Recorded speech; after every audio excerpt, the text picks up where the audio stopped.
बड़ी खबर आ रही है। जम्मू कश्मीर पुलिस और एसआईए ने श्रीनगर में 1999 में कश्मीरी हिंदू महिला सरला भट्ट की हत्या के मामले में 9 जगहों पर छापेमारी की है। सरला भट्ट अनंतनाग की रहने वाली थी और शेर कश्मीर आयुर्विज्ञान संस्थान में नर्स थी, जिनका Jammu Kashmir liberation front JKLF के आतंकियों ने 1990 में अगवा किया था।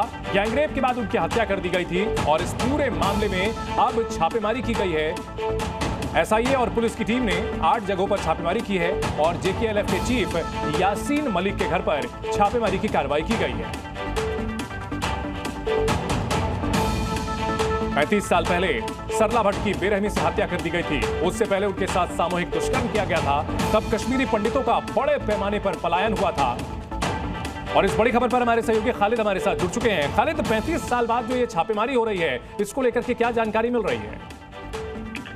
मैं आपको बता दूं, 35 साल बाद फिर से एक बार ये केसेस खोले जा रहे हैं, क्योंकि ये जो गवर्नर की नई स्कीम जो एलजी ने लॉन्च की है टेरर विक्टिम्स के लिए कि उनको इंसाफ देना है, उसी की एक कड़ी में है। कई अनसॉल्व केस थे कश्मीर में जो सॉल्व भी नहीं हुए बिकॉज ऑफ टेरर फियर।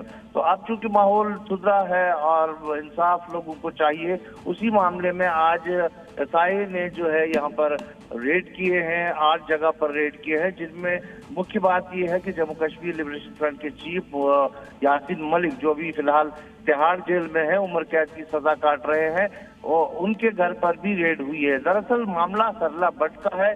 14 अप्रैल 1990 को वो सरला भट्ट जो है श्रीनगर के मेडिकल इंस्टीट्यूट में एक नर्स का काम करती थी, और वो उस वक्त जब काम कर रही थी 90 के दशक में, जब कश्मीरी पंडितों को यहाँ से निकलने के लिए कहा गया था, पोस्टर्स निकले थे, तो उससे उसे मानने से इनकार किया था।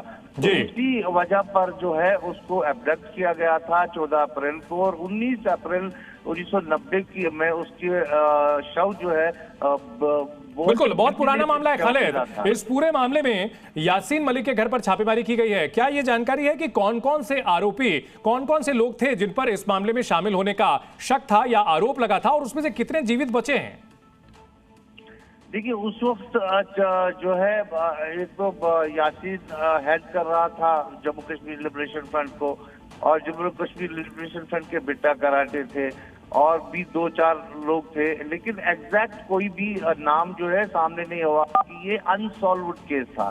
तो ऐसे ही केसों को जो है फिर से रीओपन किया जा रहा है जस्टिस के लिए, जिनमें सरला भट्ट का जो है केस जो है वो सबसे हॉरिफाइंग किलिंग का केस माना जाता था 90 के दशक में, क्योंकि म्यूटिलेटेड बॉडी के साथ साथ रेप का भी सिद्ध हुआ था जब पोस्टमार्टम हुआ था, और 4 दिनों तक उसको जो है एब्डक्शन में रखा गया था।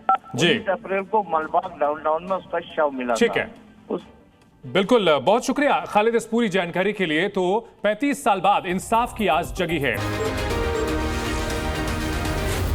जी न्यूज़।